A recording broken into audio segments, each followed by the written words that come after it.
안녕하세요. 올해 시험 수험생들 고생 많이 하셨습니다.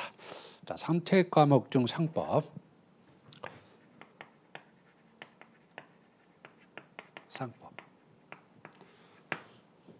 올해 시험 난이도가 어땠을까요?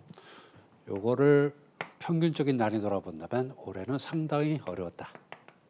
난이도가 상당히 상이라는 거죠. 출제 의도 자체가 어렵게 내겠다. 점수를 조금 낮추겠다 그런 것 같아요. 왜냐하면 세무사 시험은 이제 절대평가죠. 상대평가가 아니기 때문에 그래서 너무 합격자 수가 많아지는 걸 좀 줄이겠다 그런 의도 같습니다. 그래서 실제로 시험 문제가 어려웠습니다. 여러분이 생각하는 것보다 고득점을 받은 수험생들은 거의 없을 것 같아요. 자, 그럼 왜 어려웠냐? 몇 가지를 한번 보겠습니다. 출제 범위. 그 자료를 같이 보면서 보실까요? 출제 범위에서 뭐 주식회사법이 대부분인 건 맞습니다. 그런데 주식회사 부분에서 그 자료를 보시면은 주식회사에서 그 제2장 2절 주식과 주주 부분이 13문제. 그다음에 밑에 있는 제3절 기관 부분이 9문제죠. 주식회사 부분에서 이제 다른 부분을 다 제외하고 주식 부분과 기관 부분 이렇게 나눠본다면 이 부분이 많이 출제되면 어렵습니다. 근데 이 부분이 많이 출제되면 비교적 쉬워요. 그래서 올해는 주식 부분이 13문제, 그렇죠? 그 다음에 기관 부분이 9문제죠. 보통 기관이 13문제, 주식이 9문제, 보통 이랬거든요. 그런데 올해는 주식 부분이 많이 출제되니까 상당히 어려웠다. 이렇게 볼 수 있겠습니다. 그 나머지 부분들은 뭐 나올 만한 부분들은 거의 나왔다. 이렇게 보시면 되겠습니다. 자, 그 다음에 두 번째, 그 출제 내용이 문제되는 거죠. 내용. 솔직히 그 작년까지는 기출문제의 반복, 그 다음 플러스 그 기출문제도 조문을 그냥 단순한 암기, 조문의 단순한 암기, 이 부분을 중심으로 냈습니다. 사례는 거의 없었죠. 사례는 거의 없었고, 그 다음에 판례도 거의 없었어요. 자, 그런데 올해는 물론 뭐 기출문제가 내용이 그대로 출제되는 것도 맞지만 과거에 작년까지는 이렇게 보시면 되겠죠. 자, 프린트 보시면 그 총평과 앞으로의 수험 대책 그 부분을 보는 겁니다. 자, 그런데 기출이 출제됐다 하더라도 뭐 기출량은 비슷해요. 근데 조문의 해석, 조문의 암기가 아니라 조문의 내용이죠.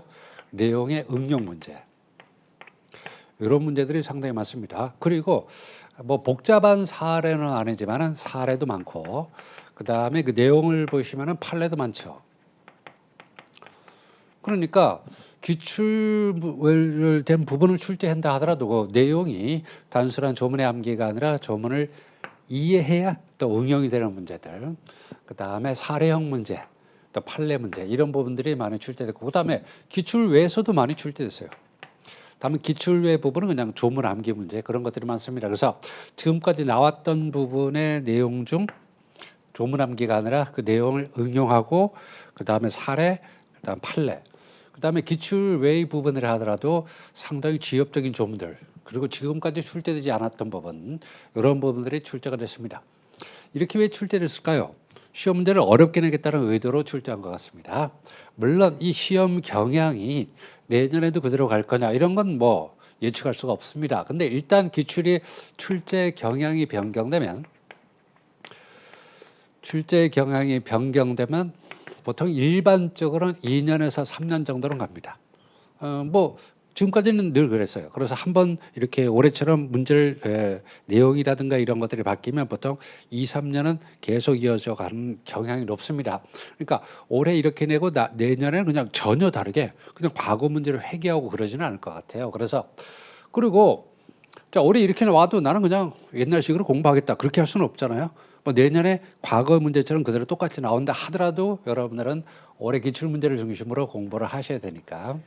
그래서 제가 제안하는 건 이겁니다. 첫 번째, 기본서 공부를 좀 제대로 하자. 기본서 공부를. 기본서는 절대로 암기하는 게 아닙니다. 암기하는 게 아니에요. 즉 이해를 하는 거죠. 아니 이해가 됐는데 암기가 안 되면 어떡합니까? 이해가 안 됐으면 당연히 암기 안 되는 겁니다. 그래서 이해가 먼저 하고 그러니까 기본서를 볼 때는 너무 시간에 촉박하지 말고 정독 하는 것들이 필요할 것 같아요. 정독. 즉 기본서를 보실 때 내가 이거를 한번 보고 책을 덮으면 기억이 안 난다. 그럼 당연한 겁니다. 그러면 한 번 더 보는 거죠. 또 한 번 더 보는 거. 그래서 기본서는 최대한 정독을 2회에서 3회 정도. 자, 이런 것들을 꼭 필요할 것 같습니다. 그러니까 기본서를 볼 때 아니 이 내용은 시험에 한 번도 안 나온 내용을 그대로 내가 공부할 필요가 있느냐 이런 생각을 할 수도 있을 것 같아요. 그러나 기본서 내용은 다 살이 되고 피가 되는 겁니다. 그래서 기본서를 좀 제대로 정독하려면 어떻게 돼요? 미리 공부하셔야 돼요. 그러니까 상법, 뭐 상법뿐만 아니라 선택과 뭐 행서법, 민법 이런 것들도 그냥 공부 안 하고 있다가 시험 2달 또는 한 달 남게 되고 그냥 기출문제 암기해서 문제 풀자. 올해 문제 같은 건 손도 못 댑니다, 실제로. 그래서 기본서를 정독할 때는 미리. 그래서 올해 안에 내년에 시험을 대비한다면 올해 안에 좀 시간이 여유가 있을 때 시간을 너무 구애받지 않고 그냥 꾸준하게 꼼꼼하게 정독할 수 있는 기회를 갖고 그다음 두 번째 이번엔 기출문제 여전히 중요하죠. 기출문제. 근데 기출문제 한번 생각을 해볼까요? 자, 한 문제가 있습니다. 문제가 있죠. 그럼 이제 문항이 1, 2, 3, 4, 5항 이렇게 있습니다.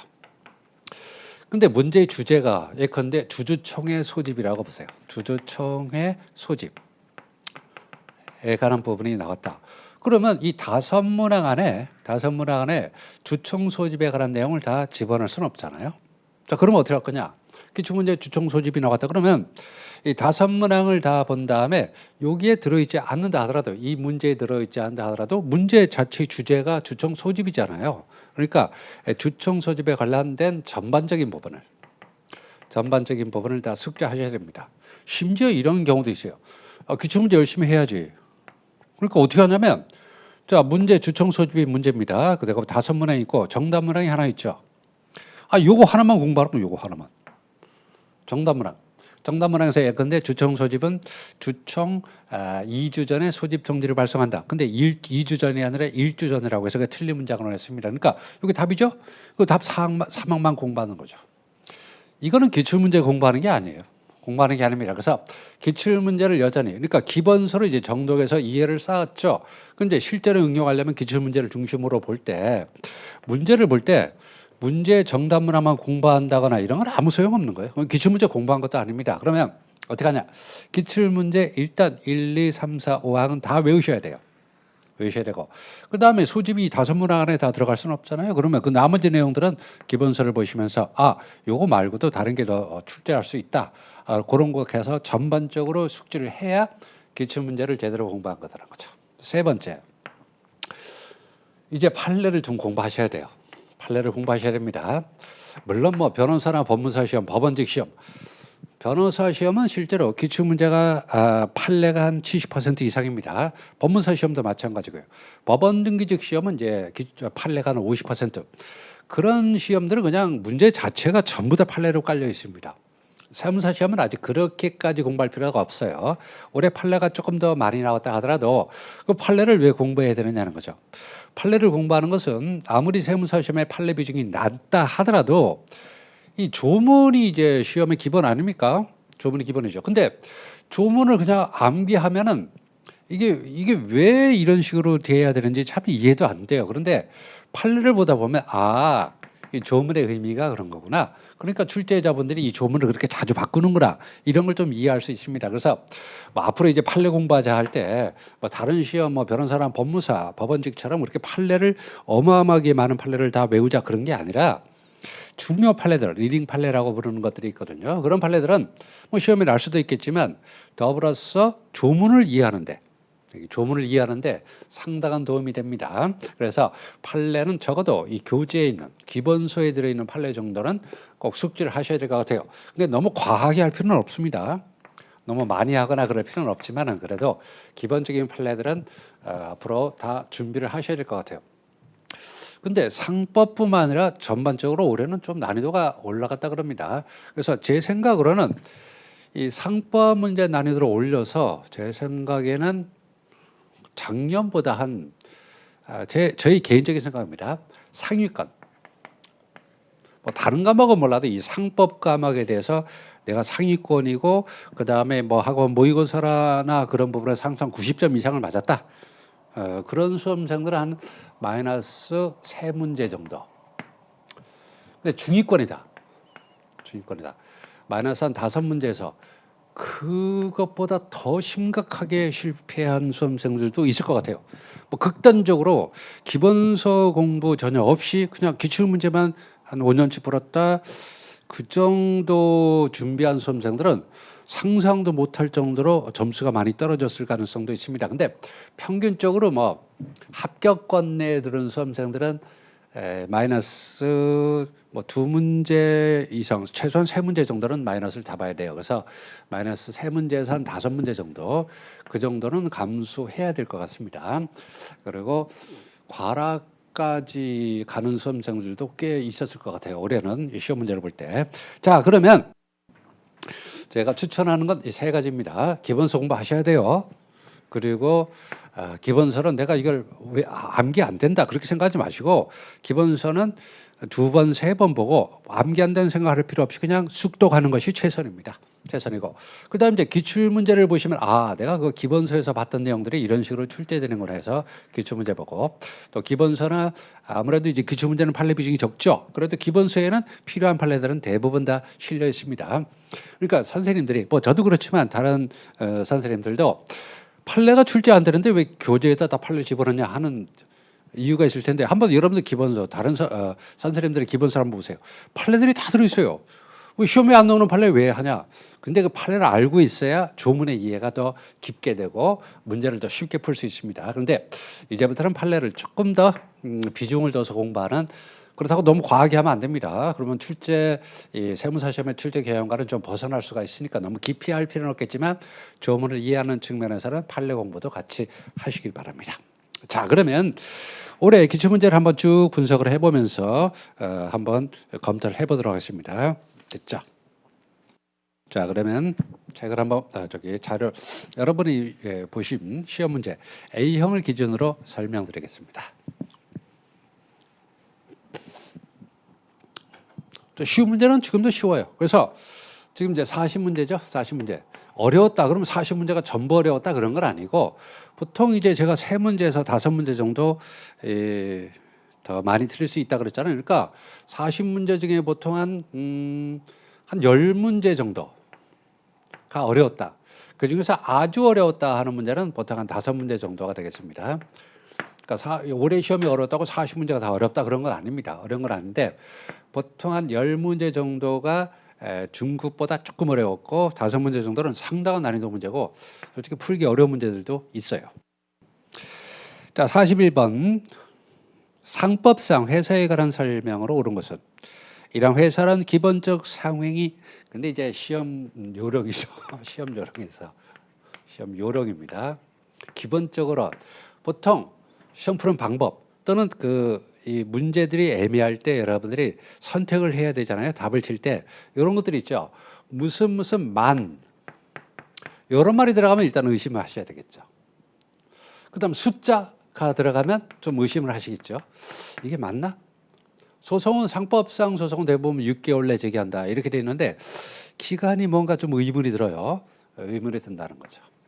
문제 푸는 요령. 그러니까 시험에서 문제를 푸는 요령이죠.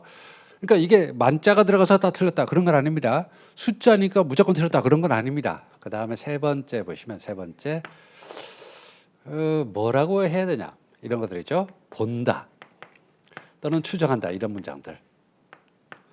이게 본다가 맞느냐 추정한다가 맞느냐 이런 문장이 나오면 일단 의문을 가져야 돼요. 이게 맞는가 틀린가 이런 것들을 좀 생각을 해보셔야 됩니다. 자, 그러면 1항 회사는 기본적 상행위만을 통한 말이 이상하잖아요. 기본적 상행위를 통한 이런 말이 그러면 자연스러운데, 기본적 상행위만을 통한 영리추구를 목적으로 설립된 법인을 말한다. 법인은 맞는데 영리법인은 맞지만은 기본적 상행위만을 수단으로 하는 건 아니고 그 밖의 행위도 수단으로 할 수 있죠. 그래서 틀렸습니다. 이항 해산의 회사는 다른 해산의 회사를 존속하는 회사로 하면 존속회사로 해서 합병할 수 있다? 아니죠. 다른 존립적인 회사를 존속회사로 합병할 수 있죠.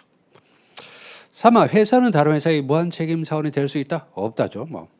상 회사의 종류는 한 명 상호회사, 여러분 그런 말 들어봤어요? 합자회사죠. 한 명 합자회사, 유한책임 주식회사, 유한회사 5종류라고. 자, 1, 2, 3, 4항은 틀렸고 5항.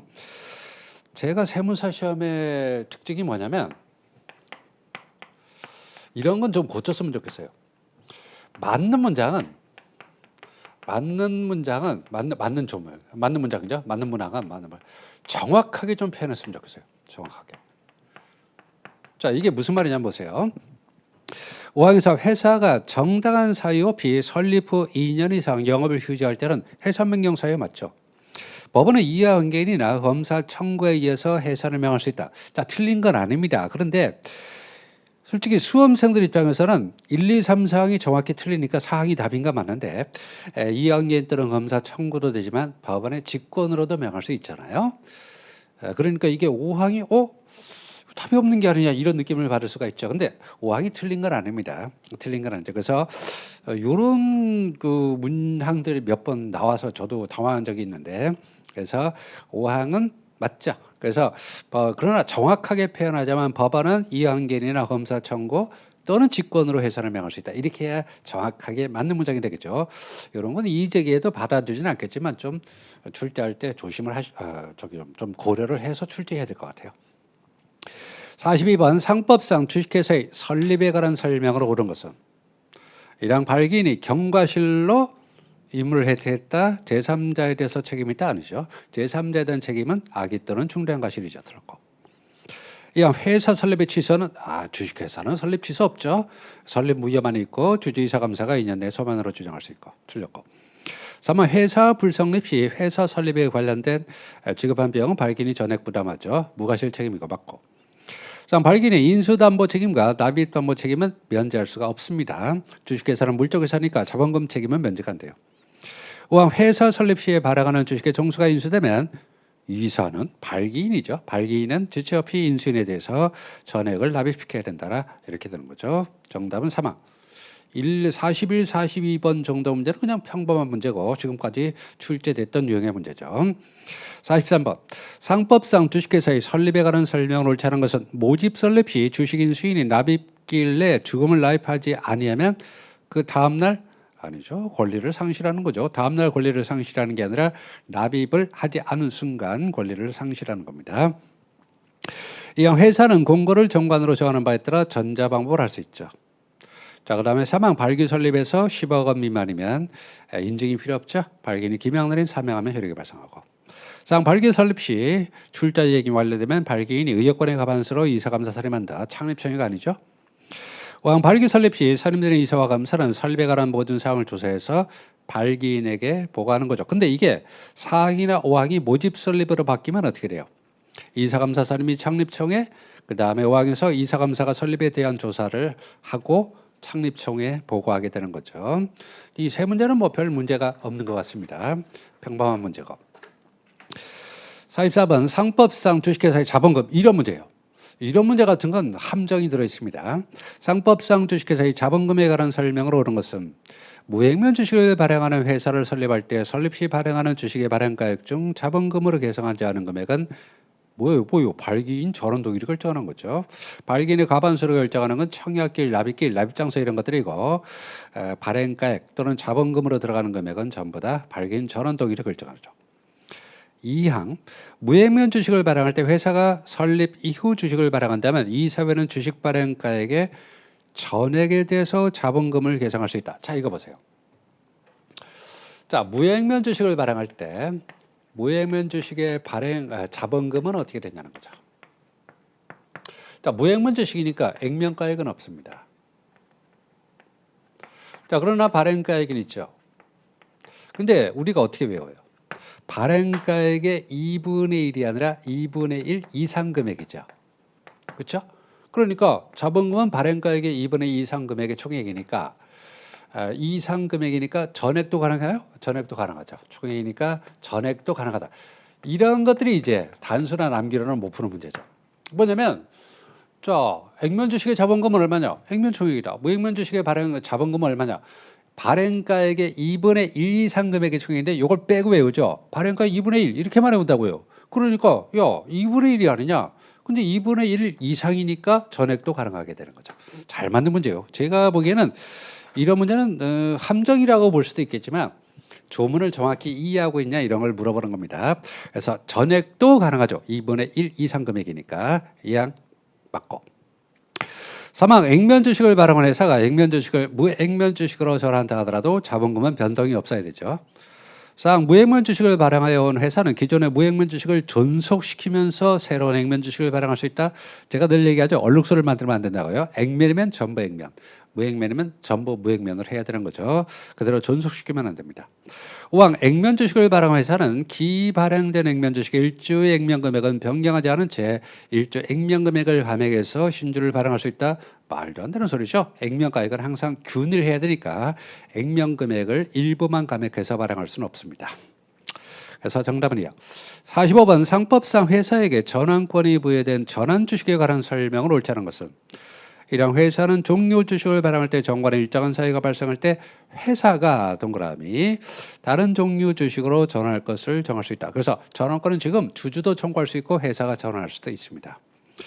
이왕 회사가 전환 주식의 주주 및 주주 명부에 적힌 권리자에게 전환할 주식 등에 대해서 주권 제출 기간 및 그 기간 내 주권을 제출하지 않으면 주권이 무효가 된다는 뜻을 통지하면 주권 제출 기간이 끝난 때 전환 효력이 발생한다. 주주가 전환을 청구하면 청구한 때 효력을 발생하지만 회사가 전환하면 주권 제출 기간 또는 전환 기간이라고도 하죠. 기간이 끝난 때 효력이 발생합니다. 3항 주주명부 폐쇄 기간 중에 전환이 이루어져 의결권 있는 주식을 발행받은 주주는 기간 중에 총회 결의관에서 예고를 행사할 수 없다. 기본적인 기본이고. 회사가 전환 주식을 발행할 때 전환의 기간을 청약서나 신주이습권 증서에 기재해서 전환 주식의 주주가 알 수 있도록 해야 되겠죠.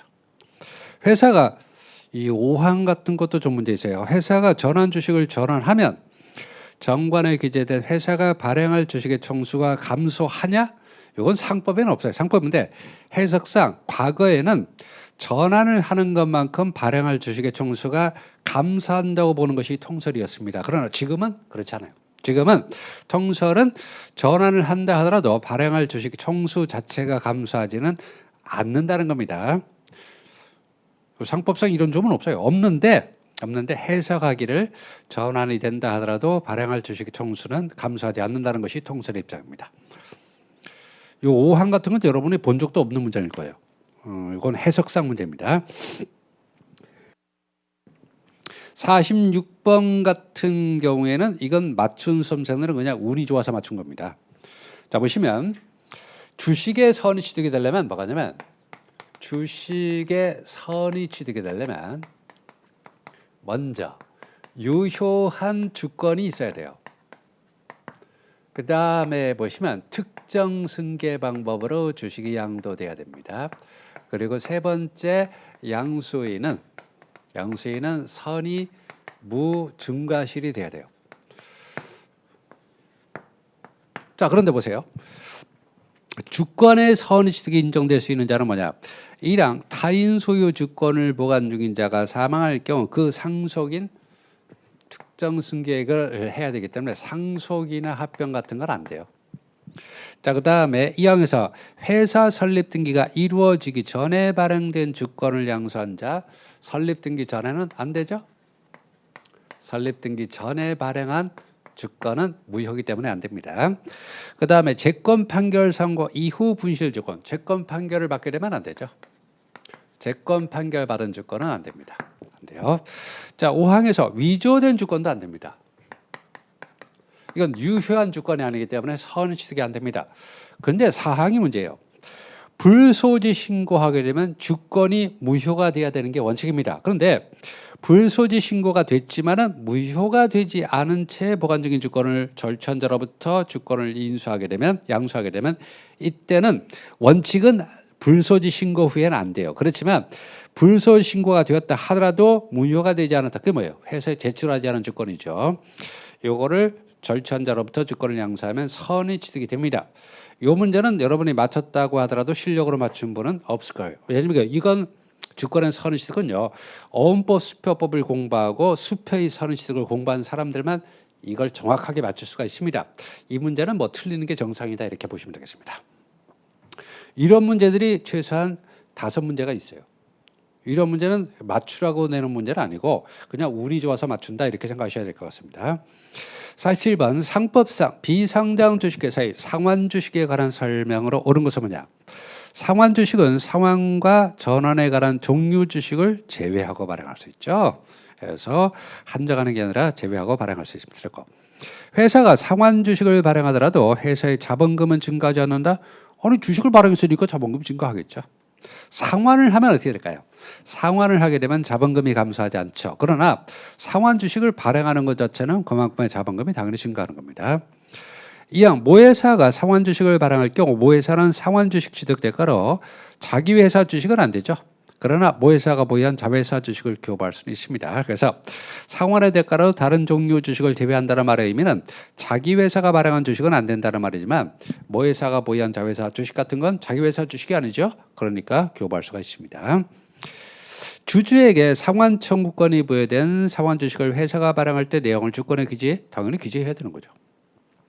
회사에게 상환권이 부여된 상환 주식을 회사가 상환할 때 주식 취득일로부터 2주 전에 그 주식의 주주 및 주주 명부에 적힌 권리자에게 따라 통지하며 이를 공고로 가름할 수 없다. 두 가지가 들었습니다. 그 주식의 주주는 이제 주주 명부상의 주주라고 해야 정확한 답이 되겠고, 뭐 이것도 틀린 문제가 아니지만 더 중요한 건 뭐냐면 통지하거나 또는 공고로 가름할 수 있죠. 그러니까 없다라고 했으니까 틀렸습니다. 정답은 3번. 48번 같은 거는 다른 시험에서도 꽤 많이 나왔죠. 상법상 의결권이 없는 주식을 제한 발행 종수를 기준으로 해서 소수 주주권 행사를 위한 주식의 보유비를 정하고 있는 것은 뭐냐? 자, 1항 집중투표 100분의 3, 2항 대표성 100분의 1, 3항 청산 해임 청구 100분의 3, 해산 판결 청구 100분의 10, 주총 수입 청구 100분의 3이죠. 자, 그런데 문제는요. 요 1항에 있는 집중투표 청구 그리고 하나 더 있죠. 주주제한권. 그래서 집중투표 청구와 주주제한권은 의결권 없는 주식을 제외하고 명문에 규정을 되어 있습니다. 저희 교재 그 도표에도 그렇게 되어 있는데, 그래서 집중투표 청구, 주주제한권 이 두 가지는 의결권 없는 주식을 제외한다고 되어 있어요. 49번 상법상 주식의 입질에 관한 설명으로 옳지 않은 것은 회사가 신주 발행 후 6개월이 지나도 주권을 발행하지 않은 경우 주권이 발행되지 않은 주식에 대한 질권을 설정할 수 있다. 그럼 어떻게 돼요? 권리질권 하면 되죠.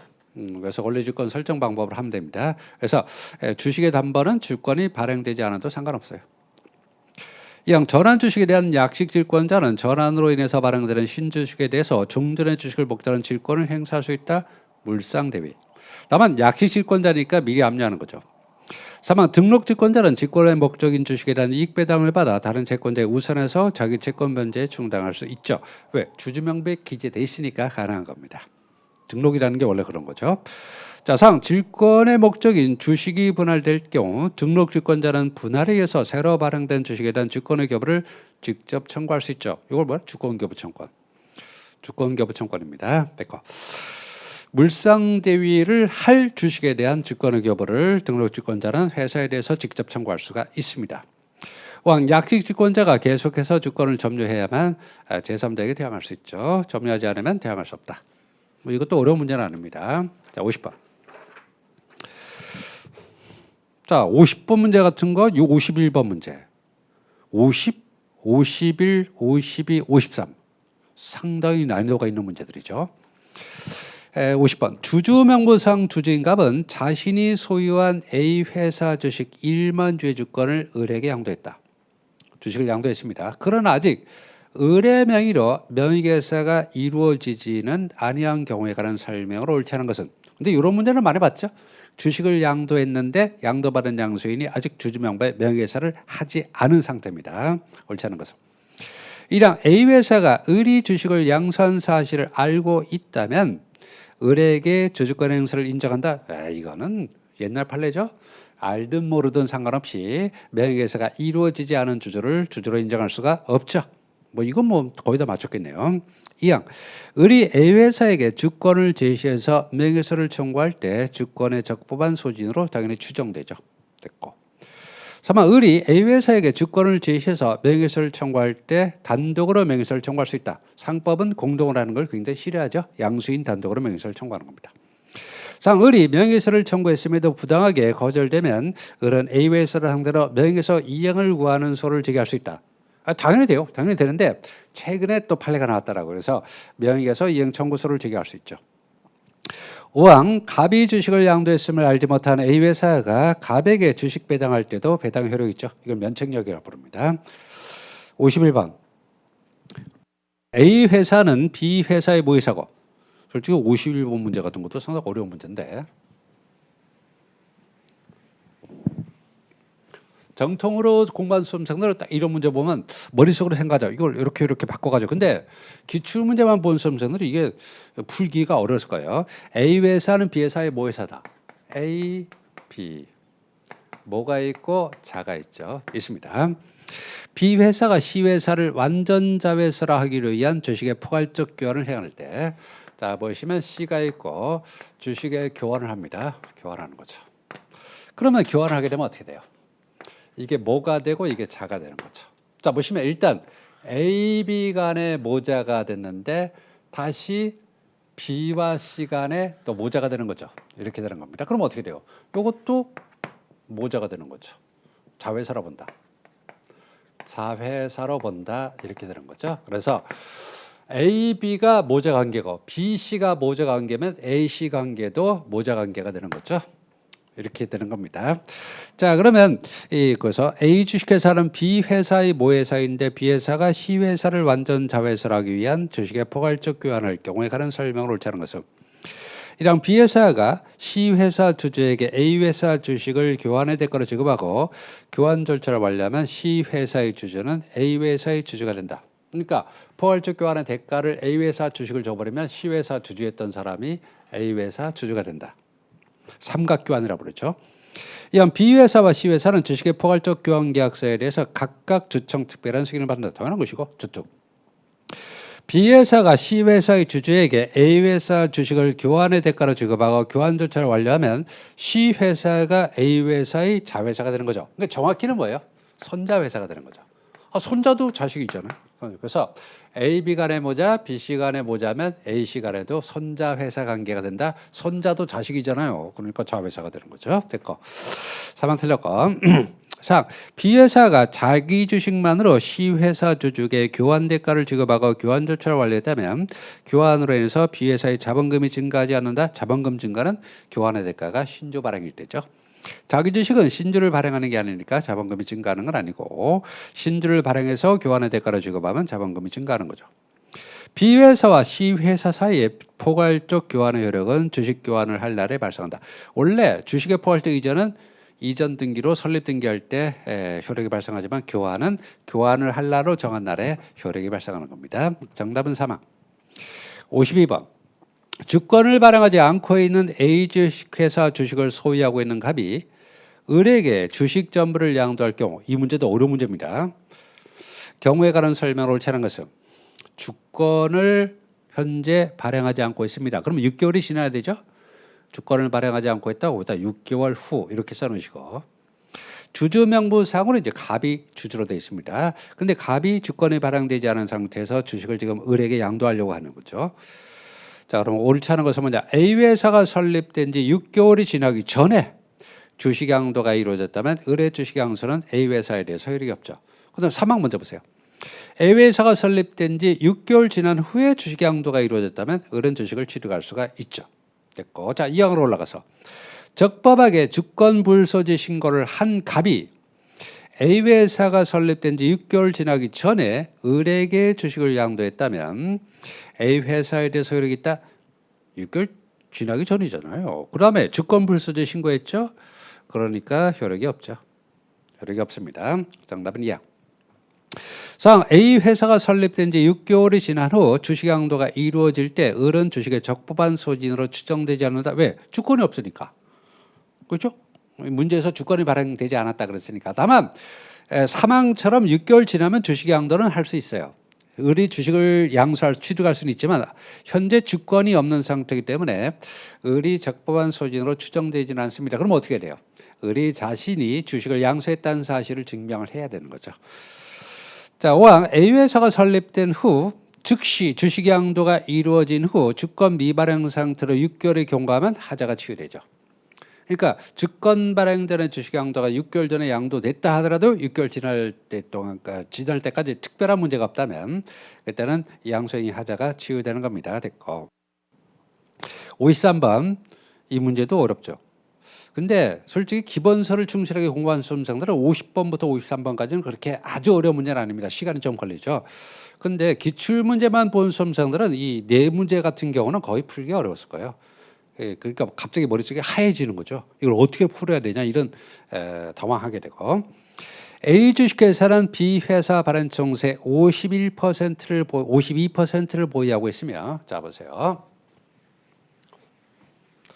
자, 이 회사에 있고 회사의 지배주주가 있죠.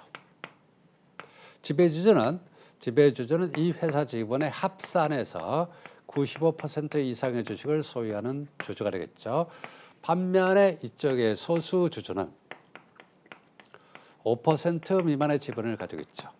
근데 이 지배주주 수를 계산할 때, 자, 첫 번째 단독주주, 두 번째 모회사 플러스 자회사, 세 번째 이 회사 주식을 100분의 50 이상 주식을 가진 주주. 그럴 때 이때 두 가지는 합산을 하는 거죠. 합산을 한다 이렇게 되는 거죠. 자, 그런데 보시면 여기서 A 회사는 B 회사 발행 총세 52%를 보유하고 있고, 자 그러면 A가 B의 주식의 52%를 가지고 있고, 그 다음에 A 회사와 B 회사는 C 회사 발행 총세 65%, 65%, 그 다음에 31%. 자, 그러면 합산을 하라 그랬죠. 합하면 어떻게 돼요? 65, 31이니까 뭐야 이거? 65, 31이면 얼마지? 96 됐네요. 96% 이렇게 되는 거죠. 그래서 일단 A, B 간에 모회사, 자회사 관계가 있고 52%니까. 그다음 모회사가 보유한 집은 65%, 자회사가 보유한 집은 31%를 합치니까 96%가 되죠. 이 상태입니다. 이렇게 돼야 지배주주로서 주식 매도를 청구하는 거죠. 주식 매도를 청구할 수 있습니다. 다음에 이제 미리 주청결의 하는 거죠. 미리 주주총회 보청거래를 거쳐서 주식 매도를 청구하는 거죠. 반대로 이 소수 주주는 언제든지 주식 매수를 청구하는 거죠. 주식 매수를 청구한다. 언제든지. 자, 이렇게 놓고 문제를 풀어보자. 자, 그러면 세 번째죠. A 회사가 C 회사 소수 주주들에게 상법상 지배주주의 매도 청구를 행사하는 경우에 관한 설명을 옳지 않은 것은, 이랑 A 회사가 적법하게 매도 청구를 행사하려면 C 회사의 주청에서 승인결을 받는다. 미리 주청결이죠. 주청 보통거리면 됩니다. 이랑 A 회사가 적법하게 매도 청구를 행사할 때 C 회사의 소수 주주는 주권을 A 회사에 교부해야 되는 거죠. 왜? 주식 매도 청구는 형성권이니까 거부할 수가 없죠. 자, 3번 A 회사가 적법하게 매도 청구를 행사할 경우 A 회사가 매매가액을 C 회사 소수 주주에게 지급할 때 주식이 A 회사에 이전된 것으로 본다. 또는 이제 소수 주주를 알 수 없거나 수령을 거절하면 공탁할 수 있고, 이럴 때는 공탁한 나라에 주식이 이전된 것으로 보는 거죠. 4. A 회사가 매도 청구를 행사하기 위해서는 경영상 목적을 달성하기 위해서 필요할 경우에 하나는 거죠. 됐고. 그냥 임의적으로 자기 멋대로 하면 안 되죠. 경영상 목적이 필요하고. 5. A 회사가 B 회사의 주식 일부를 처분해서 40% 지분만을 갖게 됐다면, 자 보세요. 그럼 A, B가 모자 회사 관계일 때 합산해서 95%가 넘어야 되는데 지금 모자 관계가 깨졌죠. 40% 지분만을 갖게 되면 어떻게? 이거 합산할 수 없잖아요. 합산할 수 없으니까 A 지분만 가지고 보게 되면 65%밖에 안 되죠. 그러니까 주식 매도 청구권을 행사할 수가 없게 되겠죠. 아, 좋은 문제. 물론 제 개인적인 입장에서는 50번부터 53번까지는 훌륭한 문제인데, 솔직히 시험장에서 수험생들이 이런 문제를 그냥 연속해서 나오잖아요. 50, 51, 50, 53. 그러면 머리가 하얘져요. 머릿속이 하얘지고 갑자기 그 당황하게 되는 겁니다. 됐고. 자, 54번 상법상 주청거래 하자에 관한 설명으로 옳은 것은 뭐냐? 이랑 결의 취소에서 원고가 승소하면 판결은 소급하겠다. 그 앞에 문제들이 어려우니까 이렇게 쉬운 문제도 되네요. 소급화가 당연히 있죠. 이왕 결의 내용이 정관을 위반할 때 주주는 결의 날로부터 2주 2월이죠. 2월 내 결의 취소서를 제기할 수 있다. 3번 주청거래 소위별 타던 결의 방법에 결의가 존재한다고 볼 수 없을 정도 중대한 적이 있다면 결의 부존재죠. 결의 내용이 법령을 위반한 결의 무효죠. 이사인 주주가 결의 취소서를 제기할 때 법원은 회사의 청구로 담보증을 명할 수 있다.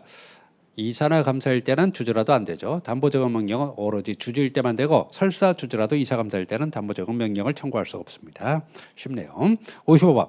상법상 비상장 회사의 주식매 선택권에 관한 설명을 옳지 않은 것은 1항 주식매 선택권의 행사로 회사가 양도할 자기 주식은 회사 발행 총수의 100분의 10을 초과할 수 없다. 그렇다.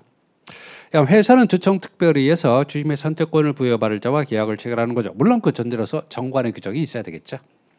3번 매선택권을 행사할 수 있는 자가 사망하면 상속인이 행사할 수 있습니다. 맞고. 매선택권을 부여받은 자는 매선택권에 관한 주청계로부터 2년 이상 재임 또는 재직을 해야 되는 거죠. 그리고 2년 동안은 무조건 재임 재직을 해야 되니까 본인의 귀책 사유가 아닌 사유로 퇴임 퇴직할 때에도 옵션을 행사할 수가 없습니다. 5항 회사는 이사 해임 등 회사 주요 경영사항에 대해서 사실상 영향을 행사하는 자의 직계 존비 속에 대해서도 옵션을 부여할 수가 없습니다. 그거 말고도 여러 가지 있잖아요. 100분의 10 이상의 주식을 소유한 주주, 사실상의 영향력을 행사하는 자, 이자들의 배우자 직계 존비서 이런 사람들에게는 옵션을 줄 수가 없습니다. 56번. 상법상 주주 의결권 행사에 관한 설명으로 옳지 않은 것은 주주가 대리인으로 하여금 의결권을 행사하게 할 경우에 그 대리인은 대리권을 증명하는 서면을 주총에 제출한다. 위임장 원본. 이항 회사는 주총 결의로 주주가 총에 출석하지 않고 전자 방법으로 의결권 행사할 수 있음을 정할 수 있다. 전자는 이사회 결의죠. 3번 주주가 주식의 신탁을 인수한 경우나 타인을 위해서 주식을 소유할 때는 의결권의 불전 행사를 거부할 수가 없죠. 그 신탁 인수한 경우 플러스 타인을 위해서 주식을 소유할 경우 거부할 수 없다. 이렇게 좀 옳은 문장은 제대로 내줬으면 좋겠다. 그런 말입니다. 4. 주주가 동일한 주식에 관해서 전자방법 없다는 서면에 의해서 의결권 행사할 수 있을 때 어느 하나 방법을 선택해야 되는 거죠. 왜? 둘 다 허용하면 이중투표가 되잖아요. 위험하니까. 그래서 선택한다. 주주가 2개 이상의 의결권을 불천 행사할 때 주총 3일 전까지 회사에 대해서 서면 또는 전자문서로 뜻과 이의를 통지해야 되는 거죠. 다만 여기서 3일 전이란 말의 의미는 뭐예요? 3일 전까지 도달을 해야 되고 설사 도달을 못했다 하더라도 회사가 허용하면 불천 행사는 가능하게 되는 겁니다. 그런 판례들까지 공부해 두시라고요. 알겠습니까? 이제는 그냥 단순히 조문만 암기하겠다 그러지 말고 판례까지 조금 더 보강해서 그냥 판례만 공부한다 그런 게 아니라 조문과 밀접한 관계가 있는 판례까지는 공부하시는 게 좋습니다. 57번. 상법상 비상장회사 이사 책임을 추궁하는 주주 대표성. 이거야 뭐 흔한 문제죠. 대표성에 관한 설명으로 옳은 것은 뭐냐. 대표 소송을 제기한 주주는 법원의 허가 없이 소취와 청구 포기 일라 화해를 할 수가 없습니다. 이유가 뭐냐. 이게 제3자의 소송 담당이기 때문에 그렇다. 그렇게 얘기하는 겁니다. 이형 회사는 법원의 허가를 받아 대표성에 참가할 수 있다. 뭘 법원의 허가? 그냥 소수 주주가 소제기를 고지하면 그 다음에 회사가 대표성에 참가할 수 있는 겁니다. 법원의 허가는 필요 없어요. 그 1례항 보세요. 소취와 청구 포기일라 화해는 법원의 허가를 받지만 소송 참가는 법원의 허가가 필요 없습니다. 3항 주주가 주주대표성 제기를 회사에 대해서 청구할 때 회사가 청구를 받은 날부터 30일 내 소를 제기하지 않으면 주주는 즉시 회사를 위해서 소를 제기할 수 있다. 하여튼 숫자 나오면 조심하세요. 숫자 나오면 맞나? 이렇게 항상 한번 자문을 해보기 바랍니다. 그냥 무조건 맞다트리다 이렇게 하지 말고 이건 30일. 상 대표성을 제기한 주주가 패소하면 악의가 없는 경우에는 회사에 대해서 손해배상 책임이 없다. 맞죠? 상법상 대부분의 소송은 주주가 패소하면 악의나 증가실이 있으면 회사에 대해서 손해배상 책임을 져요. 다만 대표 소송만은 주주가 패소했을 때 악의가 있을 때만 회사에 대해서 손해배상 책임을 지고 증가실이 있는 경우도 책임을 지지 않습니다. 5항 대표 소송을 제기한 주주가 승소하면 주주는 회사에 대해서 소송 비용만 만자 틀렸자. 이거 보세요. 제가 지금 아까 지웠구나. 보통 시험 문제는 이제 실전이잖아요. 그럼 실전에서도 스킬이피잖아요. 스킬이피 할 때 사망에서 2주가 맞나? 30일이지 틀렸구나. 5항 소송 비용만 당연히 소송 비용을 청구할 수 있습니다. 근데 소송 비용과 그 밖의 비용을 청구할 수 있죠. 그 소송 비용만 그러면 의심을 하시라 그런 말입니다. 됐고. 자, 그런데 한번 보세요. 지금 여기서 문제들을 보실 때 지금 50번부터 53번까지는 연속으로 뭐 복잡한 건 아니지만 사례형 문제가 나오죠. 50번, 51, 55, 53. 근데 이제 수험생들이 이제 멘붕이 오는 거죠. 시험장에서 머리가 하얘지고. 근데 이런 문제를 이제 내가 못 푼다고 보세요. 그러니까 이게 답을 모르겠다 그러면 아무리 모르겠다 하더라도 일단 내려놓는 거죠. 아, 포기한다. 그래서 한 문제 시간 한 2분에서 보통 한 문제를 1분에 풀어야 된다 그러지만 이런 문제들은 1분에 못 풀죠. 한 문제. 그래서 한 2, 3분씩 걸렸다. 그래서 네 문제 중에 한 두 문제 맞췄는데 두 문제 모르겠다. 그리고 다음 문제로 넘어가는 거죠. 넘어가서 54번 문제가 이제 좀 마음이 놓이는 거죠. 그래서 54번부터 지금 어디까지 봤죠? 57번까지는 그냥 무난한 문제잖아요. 근데 실제로 시험장에서는 그게 잘 안 되죠. 그래서 이 앞에 있는 네 문제 50번부터 53번 문제 같은 문제가 연속으로 나오면 머리가 하얘지면서 그다음에 54번부터는 이제 쉬운 문제들이 쭉 이어서 나오는데도 불구하고 당황하게 되고 답을 맞추기 어려울 때가 많습니다. 그러니까 시험장에서 항상 냉정을 유지해야 돼요. 내가 풀 수 있을 때만 풀지 못한다 하더라도 그래 다음 문제 풀어보자 이렇게 마음속으로 생각을 하셔야 됩니다. 그러면 그런 스킬은 어떻게 배우느냐?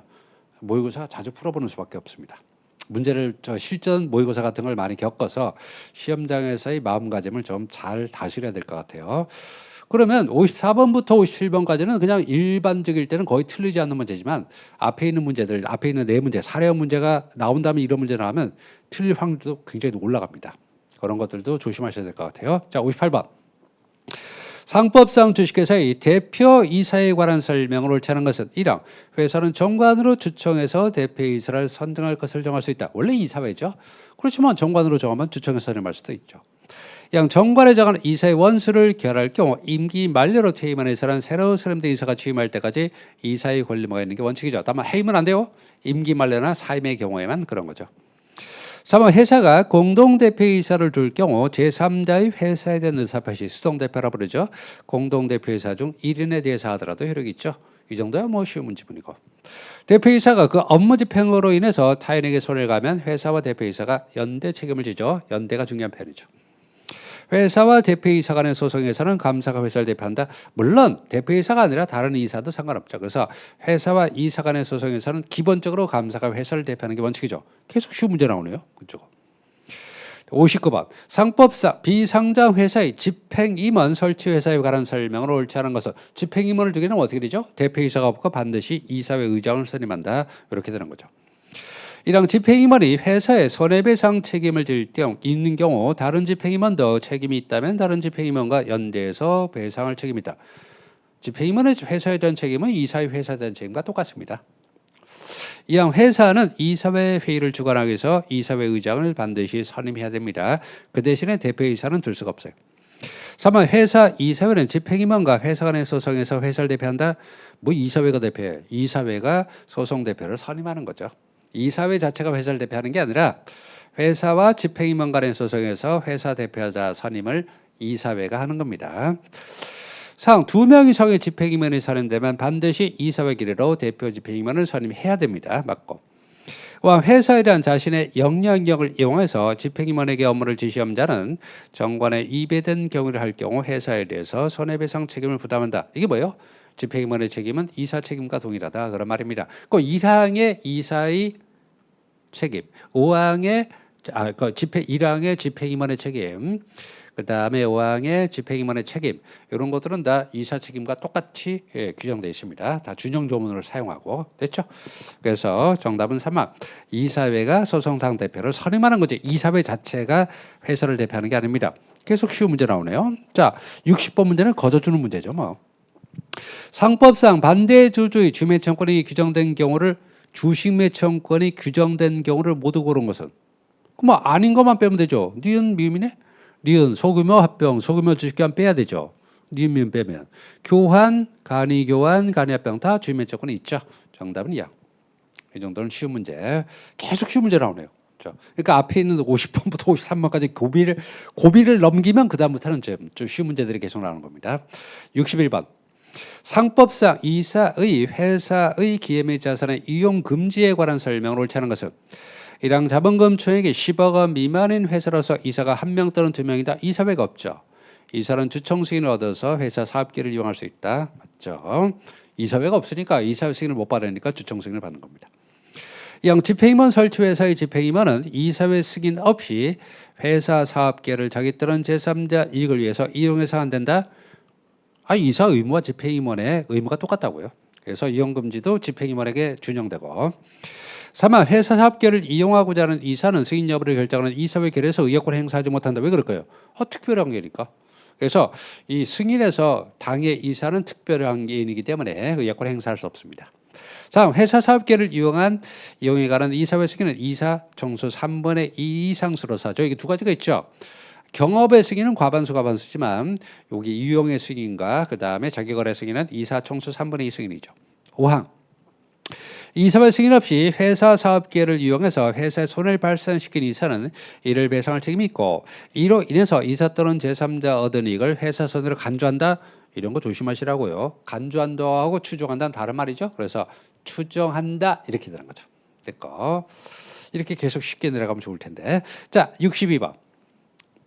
특히 60번, 61번 뭐 이런 문제들은 당연히 맞춰야 되는 겁니다. 이런 거 쓸 수가 없는 문제예요. 62번 상법상 주청 결의 요건에 관한 설명으로 옳은 것은 뭐냐? 1항 회사 영업에 중대한 영향에 미치는 다른 회사 영업 전부 양수는 주청 보통 거래 주택이죠. 영업 들어가면 주택이잖아요. 틀렸고. 이사의 임무 해트리란 회사에 대한 손해배상 책임은 주청 거래로 면제할 수 있다 아니죠. 청주주동의로 면제하는 겁니다. 책임 면제는 청주동의. 3번 주식회사는 주청 특별히로 이완 책임에서로 조직을 변경할 수 있다. 조직 변경은 무조건 전원동의죠. 자, 4항 분할 합병 신설회사의 창립청의 결의는 출석한 인수인의 요건의 3분의 2와 인수인 주의 청소 과반수로 한다. 분할 합병 신설. 그러니까 흡사합병이 아니라 신설 합병이 되겠죠. 그러니까 창립청이 필요하고 3분의 2 과반수라는 거죠. 맞고. 근데 솔직히 이런 조문이 준용 조문이에요. 그러니까 보세요. 상법은 조문수도 많지만 이런 거 있잖아요. A라는 조문이 있어요. 그다음 B라는 조문이 있습니다. 근데 B라는 조문은 내용이 없고 A 조문을 준용한다. 이런 것들이 있잖아요. 그러니까 분할합병 신설회사의 창립청의 결의는 이 조문 자체에 있는 게 아니라 앞에 있는 주식회사 설립회사 창립청의 규정을 준용한다. 솔직히 이런 준용 조문들은 이제 제가 이제 해설 달아야죠. 해설 이제 교재 뭐 개정판 같은 걸 때 해설 달려면 참 이 준용 조문 때문에 해설 달기가 상당히 불편한 경우가 많습니다. 이런 조문들은 준용 조문이에요. 그래서 분할 합병 신설회사라는 게 뭐예요? 신설합병이잖아요. 그러니까 창립청이 필요하고 창립청의 결의는 주식회사 설립 시 창립청의 절차 규정을 준용하니까 3분의 2 과반수라는 거죠. 훌륭한 문제. 발기인이 중과실로 회사에 대해서 손해배상 책임질 때 주청 특별히로 주청 보통 거래 아니죠. 그래서 발기인이 중과실로 회사에 대해서 손해배상 책임질 때는 청주주 동의로 면제할 수 있죠. 가만 있어봐. 그 3항과 5항 보세요. 2항과 5항. 2항 이사의 임무 해트로 인한 회사에 대한 손해배상 책임은 뭐예요? 청주주 동의로 면제할 수 있죠. 5항 보세요. 발기인이 설사 중과실로 회사에 대해서 손해배상 책임을 진다 하더라도 역시 청주주 동의로 면제할 수 있죠. 그래서 이사나 발기인의 회사에 대한 책임 면제는 청주주 동의다. 이렇게 보시면 되겠습니다. 정답은 4. 63번 상법상 이사회의 소집에 관한 설명으로 옳은 것은 1항 이사회 결의로 이사회를 소집할 수 있는 이사를 정할 경우에도 대표이사는 소집권자에게 이사회 소집을 요구하지 않고 이사회를 소집할 수 있다. 뭐 대표이사가 또 독재자입니까? 그런 건 아니죠. 그래서 대표이사라도 일단 소집권자에게 소집을 요구하고 할 수 있습니다. 자, 2항 이사회 소집권이 없는 이사가 이사회 소집권 있는 이사에게 이사회 소집을 청구했음에도 정당한 이유 없이 이사회 소집을 거절하면 이사는 법원에 이사회 소집권자 재지정을 청구할 수 있다. 그럴 필요 없죠. 청구한 다른 이사가 소집할 수가 있습니다. 법원의 허가를 받을 필요 없어요. 3번 집행임원 설치회사의 집행임원이 이사에게 적법하게 이사회 소집을 청구했음에도 불구하고 이사가 지체 없이 이사회 소집 절차를 밟지 않으면 이때는 법원의 허가를 받아야 이사를 소집할 수 있습니다. 왜 그럴까요? 집행임원은 이사보다 레벨이 낮잖아요. 그래서 2항처럼 이사의 소집권이 없는 이사가 소집권자에게 소집을 청구했는데 소집을 거절하면 법원의 허가 없이 그 이사가 소집을 할 수 있지만 집행임원이 이사회 소집을 청구했는데 소집을 거절하면 이때는 법원의 허가를 얻어서 소집할 수 있습니다. 4. 이사회를 소집하면 회의를 정하여 일주일 전에 이사회 감사에게 통지를 발송하되 정관으로 단축할 수 있고 그 다음에 뒤에 나오는 게 뭐예요? 이사와 감사 전원이 동의하면 소집 절차도 필요 없죠. 뭐 이 정도는 뭐 많이 봤던 거 아닙니까? 5항 감사는 적법하게 이사에게 이사의 소집 청구했음에도 이사가 지체 없이 이사의 소집을 하지 않을 경우 감사는 법원의 허가가 필요 없다니까요. 감사는 이사를 소집할 수 있습니다. 그러니까 보세요. 2항과 3항, 5항을 한번 묶어보시기 바랍니다. 이사가 이사회를 소집할 때는 법원의 허가 필요 없어요. 3항에서 집행임원이 이사회 소집할 때는 법원의 허가를 받습니다. 5항에서 감사가 이사회를 소집할 때도 법원의 허가는 필요 없습니다. 근데 한 문제 안에 너무 많은 내용을 집어넣으려고 한 것 같아요. 어쨌든 정답은 4항. 정관으로 단축할 수가 있죠. 64번 상법상 액면 주식을 발행한 회사의 법정준비금에 관한 설명으로 옳지 않은 것은 법정준비금.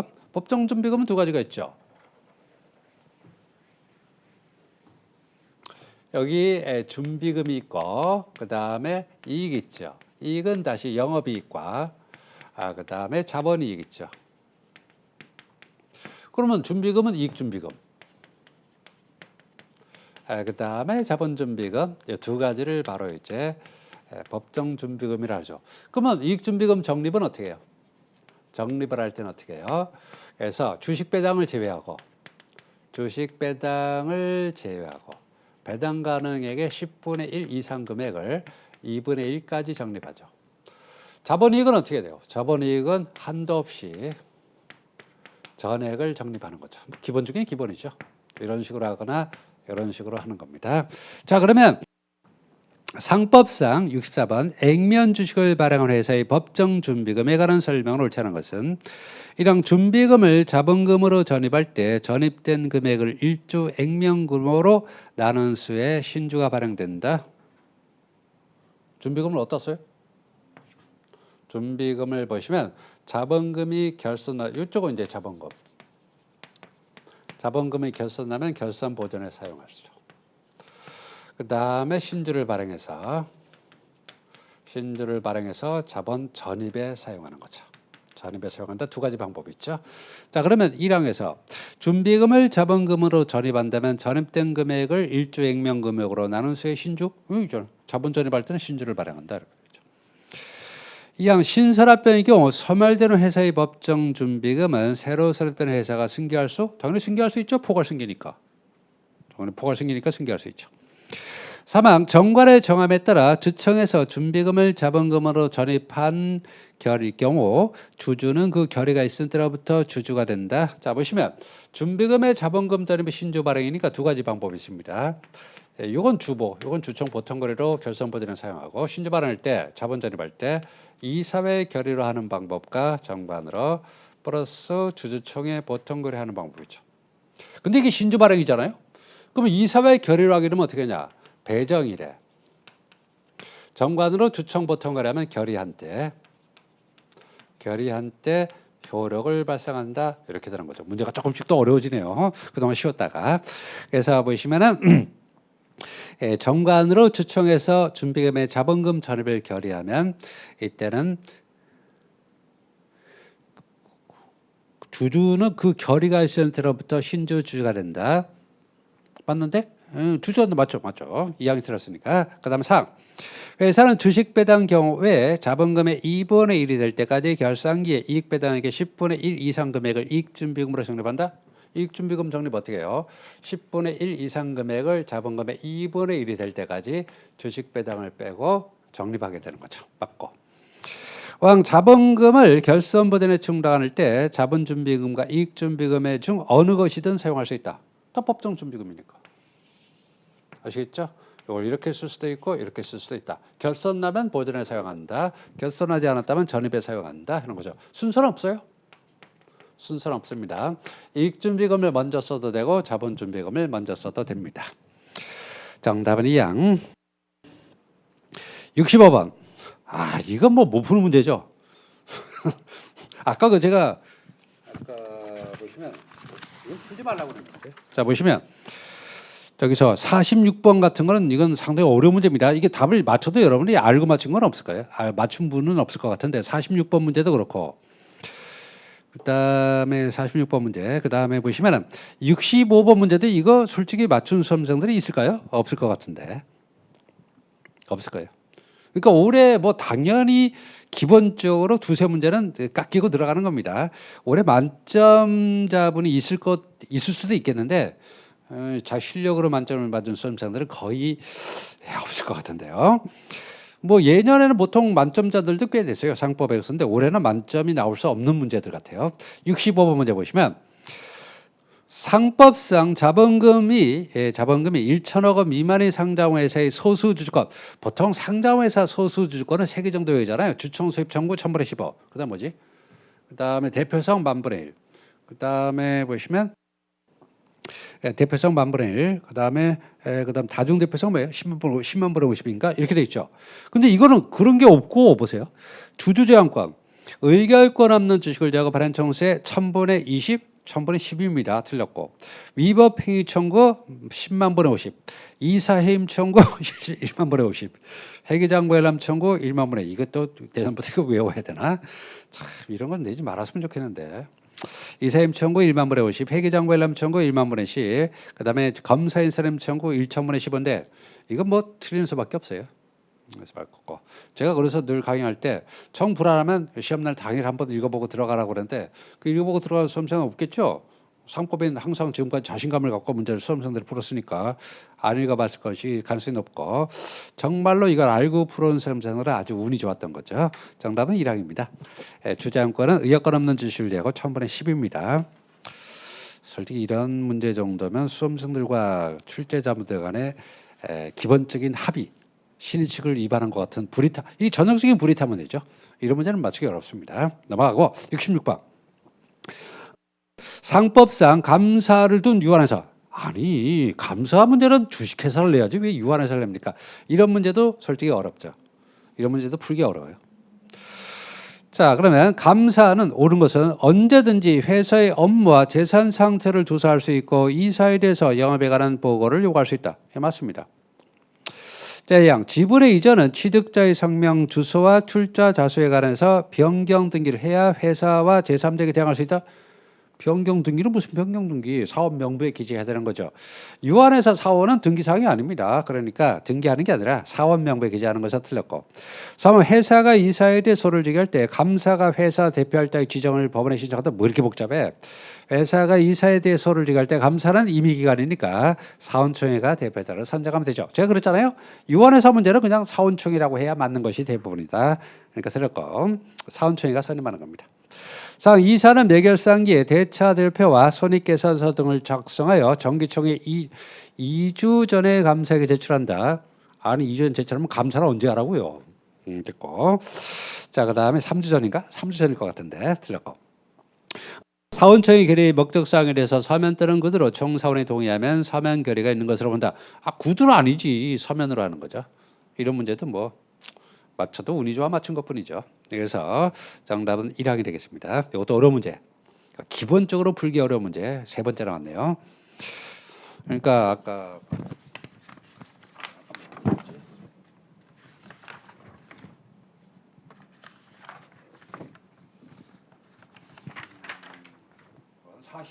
46번 문제 하나, 46번 문제 하나, 그 다음에 65번 문제 둘, 그 다음 66번 문제도 뭐 답이 1항이 쉬운 것 같지만 1항을 정확히 답인 것 같다는 생각을 못하게 되면 솔직히 풀기 어려운 문제죠. 이것도 어려운 문제입니다. 67번. 상법상 한 명회사에 관한 설명을 옳지 않은 것은 회사 설립의 무효는 사원에 한해서 회사 성립의 날로부터 2년 내 소만으로 주장할 수 있다. 맞네? 이형 사원이 채권자를 해야 할 것을 알고 회사 설립하면 채권자를 회사만을 상대로 아니 회사와 사원을 상대로 하는 거죠. 회사와 사원을 상대로 그러니까 만점 들어가면 의심하시라고요. 다 틀렸다 그런 건 아니지만 일단은 의심하셔야 됩니다. 사원과 회사를 상대로 설립 취소송을 제기할 수 있다. 그래야 됩니다. 회사만 그래서 틀린 겁니다. 회사와 사원을 상대로 설립 취소소를 제기하는 겁니다. 3번 설립 등기 사항에는 사원의 성명, 주민번호 및 주소도 포함되지만 대표 사원을 정하면 그 외의 사원의 주소는 제외한다. 제가 늘 얘기하죠. 등기에서 주소가 기재된 자가 바로 대표다. 대표를 빼고는 주소를 기재하지 않는다. 늘 얘기했습니다. 3. 회사는 정관 또는 총무사원의 동의로 수인의 사원이 공동으로 대표할 걸 정할 수 있다. 맞고. 수계 설립 의소가 되게 되면 소를 병합한다. 맞죠? 뭐 이거 쉽네. 정답은 2항. 68번 상법상 합자 회사에 관한 설명으로 옳은 것은 유한 책임 사원은 신용을 출자 목적으로 할 수 있다. 이런 거 틀린 사람 없겠죠? 유한은 절대로 신용 업무를 출자할 수 없죠. 이왕 무한 사원은 정관의 정함이 있어야 각자 회사 업무를 집행할 권리 의무가 있다. 정관에 그런 정함이 없다면 각자 무한 사원이 업무를 집행하죠. 3번 유한 사원은 무한 사원의 동의를 얻어야 영업불의 동정역을 목적으로 속하는 거래할 수 있다. 아니지. 유한 사원은 업무를 보지 않잖아요. 그러니까 거래할 때 동의를 받을 필요가 없어요. 동의 없이 이렇게 돼요. 동의 없이 이렇게 되죠. 자, 지배인의 선임 가해면 업무 집행 사원이 있는 경우도 무한 사원의 과반수 결의에 따른다. 왜 그럴까요? 합조회사도 업무 집행은 한 명이서 규정을 준용하니까 무한 사원 과반수가 지배인을 선임해 임하는 거죠. 자, 맞고. 왕 유한 사원의 사망으로 지분을 수인의 상속인이 상속할 때 사원의 권리를 공동을 한다. 공동을 실현한다는 거죠. 권리 행사자 1인을 정하는 거죠. 됐습니다. 그래서 공동으로 하는 게 아니에요. 공동의 상속인이 있다 하더라도 권리 행사는 그중에 한 명이 선임해서 그 사람이 해야 됩니다. 이런 문제도 쉬운 문제 됐고. 자, 69번. 상법상 회사의 조직 변경에 대한 설명으로 옳은 것은 뭐냐? 유한 책임 사원 전원이 퇴사하면 유한 책임 사원 전원이 퇴사할 때 합자 회사는 그 무한만 남아 있죠? 무한 사원 과반수 동의로 한 명에서로 변경해서 계속할 수 있다. 변경하려면 전원 동의죠. 과반수 들었고. 이 합자 회사의 유한 책임 사원이 전부 퇴사하여 무한 사원 1인만 남았다. 무한이 다 빠져나가지고 합자 회사의 유한 사원이 전부 퇴사해서 무한 사원 한 명만 남았다. 그럼 무한 사원을 새로 가입시켜서 합자 회사로 계속할 수 있다. 이게 뭔 소리야? 합자 회사 유한 사원이 전부 빠져나갔는데 무한 사원은 한 명만 남았어요. 그러면 합자 회사로 계속하려면 어떻게 돼요? 유한 사원을 가입시켜야죠. 유한 사원을 가입시켜야 됩니다. 들었고. 3번 주식회사는 주주총회 특별결의로 유한회사로 조직을 변경할 수 있다. 아니 총주주 일체한 총회결의 틀렸고. 4. 조직 변경을 할 경우 본점 및 지점에서 2주 내 클로 소련의 본점은 2주, 지점은 3주죠. 변경 전 회사는 해산 등기, 변경 후 회사는 설립 등기와 조직 변경일이 발생한다.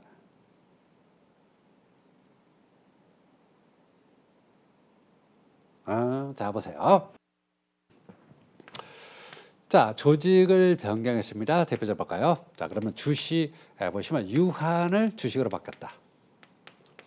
주식으로 바꿨다. 주식으로 바꿨어요. 그래서 본점에서 2주, 지점에서 3주 내 등기합니다. 등기해요. 그러면 조직 변경 효력은 언제 발생하냐? 본점에서 2주 내 등기할 때 효력이 발생해요.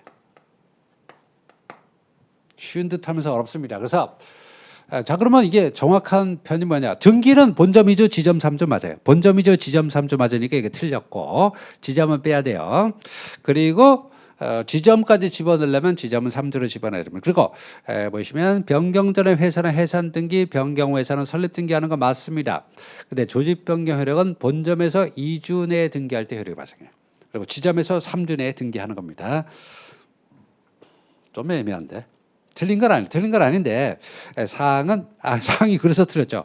본점에서 2주 내에 등기할 때 등기 종류는 맞아요. 해산 등기, 설립 등기 맞는데 지점에서는 3주 내에 등기하는 것이고 변경 효력 자체는 본점에서 2주 내에 등기할 때 효력이 발생합니다. 이런 걸 전문적으로 보는 시험이 바로 이제 법원직이나 법무사 시험 쪽에서 이걸 아주 세부적으로 출제해요. 거기에 따르면 지점이 들어가서 틀렸어요. 본점만 들어있으면 맞아요. 근데 지점까지 추가되어 있어서 틀렸다 이렇게 보시면 되겠습니다. 이런 것들도 많이 틀렸을 것 같은데. 자, 5항. 유한회사에서 주식회사로 조직 변경 시 발행하는 주식의 발행가 총액은 회사의 현존한 순자산액을 초과하지 못한다? 기본적인 기본이죠. 조직 변경은 종류를 바꾸는 거지 회사에 뭔가 새로 들어오는 자산이 없기 때문에 순자산이 증가할 수가 없어요. 초과하지 못한다 맞습니다. 됐고 70번. 상법상 유한 책임 회사에 관한 설명으로 옳은 것을 못 옳은 것은 이런 문제 보면 답답하죠. 옳은 것은 기억 유한 책임 회사는 지분의 전부 또는 일부를 양수할 수 없다. 기억 틀렸고. 이건 사원은 다른 사원의 동의를 받지 않으면 지분의 전부를 타인에게 양도하지 못하는 게 원칙이다. 이건 맞고. 2명 이상의 업무 집행자를 정하면 업무 집행자 각자가 회사 업무를 집행하는 게 원칙이죠. 맞고. 리얼 업무집행자는 다른 사원 과반수 결의가 있을 때 회사와 거래할 수 있다. 한명회사 규정을 준용하니까 비슷한 내용이 들어있죠. 그래서 한명회사도 마찬가지죠. 유한책임회사도 업무집행자가 회사와 거래하려면 과반수 결의, 영업불에 속한 거래하려면 뭐가 필요해요? 전원동의 필요하죠. 맞고. 자, 그럼 이제 니은 디귿 리을 맞고 미음. 정관에 다른 자감이 없는 경우 정관을 변경하려면 총사는 동이죠. 뭐 정관의 변경은 다른 총사는 동이죠. 어려운 줄 알았더니 쉽네요. 그래서 기억 미음이 들었으니까 니은 디귿 리을이 맞습니다. 됐고. 자, 71번. 상법상 주식의 소각 또는 분할에 관한 설명으로 옳지 않은 두 개를 같이 냈네요.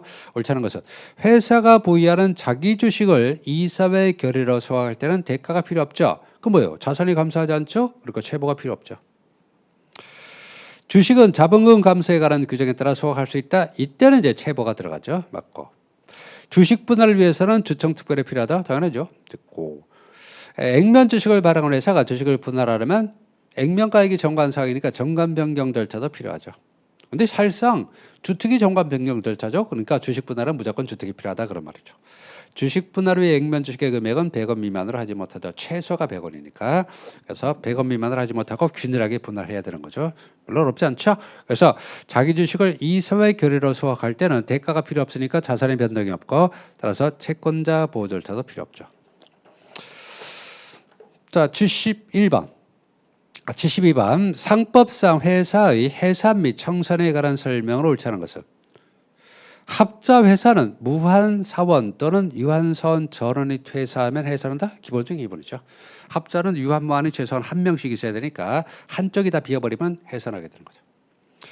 한 명 회사가 총 사원의 동의로 해산하면 청산 절차를 거쳐야 소멸하죠. 해산을 했다고 해서 무조건 청산을 하는 게 아닙니다. 예를 들면 합병이나 또는 파산의 경우는 합병은 포괄승계, 파산은 파산 절차로 들어가기 때문에 청산이 필요 없죠. 그러나 총사원의 동의로 해산한다? 그럼 당연히 청산 절차를 거쳐야 소멸될 수가 있죠. 틀렸고. 3번 유한 회사에서는 사원이 1인으로 돼도 해산 사익을 내지 않는다. 왜? 1인 회사가 허용되니까. 상 사원이 1인으로 되어 한 명 회사가 해산할 때 법원의 이항견이나 검사 청구로 또는 직권으로 청산을 선임한다. 자, 한 명 회사가 해산하면 임의 청산의 원칙입니다. 그러나 한 명 회사라도 해산 명령 판결을 받거나 또는 사원이 1인으로 해산할 때는 청산 절차를 공정하게 수행하기 위해서 반드시 청산인을 선임해서 하는 법정 청산 절차가 필요하죠. 야, 이 문제가 이게 뭐라고 해야 되나? 상당히 포괄적인 문제를 내는 거죠. 올해 이런 문제가 많아요. 그래서 여러분이 보기엔 딱 답이 이왕인 건 알겠는데 제가 이제 이 문제 가지고 해설을 할 때는 사방에 있는 조문을 다 찾아서 해설에 집어넣어야 돼요. 그래서 원래 한 명에서는 청산을 선임하지 않는 청산 절차는 임의 청산이지만 한 명에서라도 사원이 1인으로 해산하거나 해산 명령 판결을 받아서 해산할 때는 청산인을 선임하는 법정 청산 절차가 필요한 겁니다. 맞죠? 맞습니다. 한 명에서가 해산할 경우 청산의 과반수 결의로 청산을 선임한다. 이것도 맞아요. 그러니까 한 명회사에서 청산을 선임하는 방법이 청산을 선임하려면 청산의 과반수로 선임하고 그다음에 법원이 선임하는 경우가 사항에 있다는 거죠. 그러니까 4, 5항이 다 맞는 말입니다. 4항은 법원이 선임하고 5항은 청산인이 과반수로 청산의 과반수로 선임해도 맞습니까? 다 맞는 말이라고요. 맞는 말이라고요. 73번 상법상 비상장 주식회사의 주식 배당에 관한 설명은 옳지 않은 주식 배당. 이런 문제는 늘 나오죠. 회사는 주총 결의로 이익 배당을 새로 발행하는 주식으로 할 수 있다. 자기 주식으로 배당하면 현물 배당입니다. 새로 주식을 발행할 때만 주식 배당으로 보죠. 이항 이사는 주식 배당에 관한 주총 결의가 있을 때 지체 없이 배당을 받을 주주와 주주 명부에 기재된 질권자에게 주주가 받을 주식의 종려수를 통지한다. 야, 주식 가져가라 그런 말이죠. 4번 주식 배당은 이익 배당 총액의 2분의 1의 상당 금액을 초과하지 못하는 게 원칙 받고 주식 배당은 권면액, 액면가로 발행가를 결정하는 거죠. 권면액으로 한다는 말이 그 말입니다. 4. 5항 주식 배당을 받은 주주는 주총이 종결될 때로부터 주주가 되는 거죠. 숫자 들어가서 틀린 겁니다. 주총 종결할 때 새로운 주식의 주주가 되는 거죠. 5항 틀렸고 이런 문제도 뭐 쉬운 문제죠. 14번 상법상 신조의 2법 불공정 발행에 관한 설명을 옳지 않은 것은 회사가 법령에 위반해서 주식을 발행함으로써 주주가 불이익을 받을 염려가 있다면 그 주주, 단독 주주권이죠. 회사에 대해서 발행 유지, 신조 발행 효과가 발생하기 전까지 유지를 청구할 수 있죠. 맞고. 양 이사와 통과하여 현저하게 불공정한 발행가액으로 주식을 인수한 자는 회사에 대해서 공정한 발행가액의 차액의 상당 금액을 지급할 의무가 있다. 그리고 여기에 대해서는 대표 소송도 가능하죠. 맞고. 신조 발행으로 인한 변경 등기를 한 날부터 1년을 경과한 후에는 신조를 인수한 자는 차용세 요건 흠결 그밖에 무효를 주장할 수 없고, 그 다음에 이제 사기 강박 착오가 있어도 취소하지 못하죠. 그래서 신조 발행 시에는 변경 등기 후 1년을 지나면 무효나 취소를 주장할 수가 없는 겁니다. 맞고. 상 신조 발행으로 인한 변경 등기가 있은 후에 아직 인수하지 아니한 주식은 회사가 인수한 것으로 본다. 뭔 회사가 이사가 인수한 것으로 보는 거죠. 틀렸고. 계속 쉬운 문제 나오죠. 자, 5항 신조 발행 무효 판결이 확정되면 회사는 신조 주주에 대해서 납입한 금액을 반환을 해야 되는 겁니다. 무효됐으니까 납입 금액을 반환해야 하는 거죠. 75번. 상법상 정관 변경에 관한 설명을 옳다는 것은 이런 정관 변경을 위해서 주청을 소집할 때 정관 변경에 관한 의안의 요령을 소집 통지서에 기재한다. 목적사항을 기재한다 그런 말이죠. 양 정관 변경의 총의 결의는 출석한 주주 의혹권의 3분의 2와 발행 총수의 과반수. 아니 3분의 2 과반수는 창립총이잖아요. 정관 변경 총의 결의는 특별이니까 3분의 2와 3분의 1이죠. 나도 쓸 뻔했네. 그래서 정관 변경 총의 결의는 주총 특별이니까 3분의 2와 과반수 3분의 1입니다. 3분의 2와 과반수는 창립총입니다. 저도 순간적으로 실수할 뻔했네요. 자, 0 틀렸고. 3항 정관 변경으로 어느 종류 주식의 주주에게 손해를 빚을 때는 다음 줄 종이총거래가 필요하죠. 4항 정관 변경으로 인해서 등기사항이 변경된다면 변경 등기는 당연히 필요하죠. 이거 꼭 기억하셔야 돼요.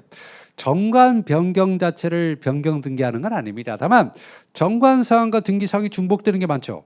같은 내용이 많으니까 정관을 바꿨다? 그 등기 사항도 변경됐다. 그래서 변경 등기하는 거지. 정관 변경 그 자체를 등기하는 건 아니고 정관 사항의 변경으로 등기 사항도 변경되면 변경 등기한다 그런 말이죠. 5항 회사가 발행할 주식의 총수를 변경하려면 당연히 정관 변경이 필요하죠. 왜?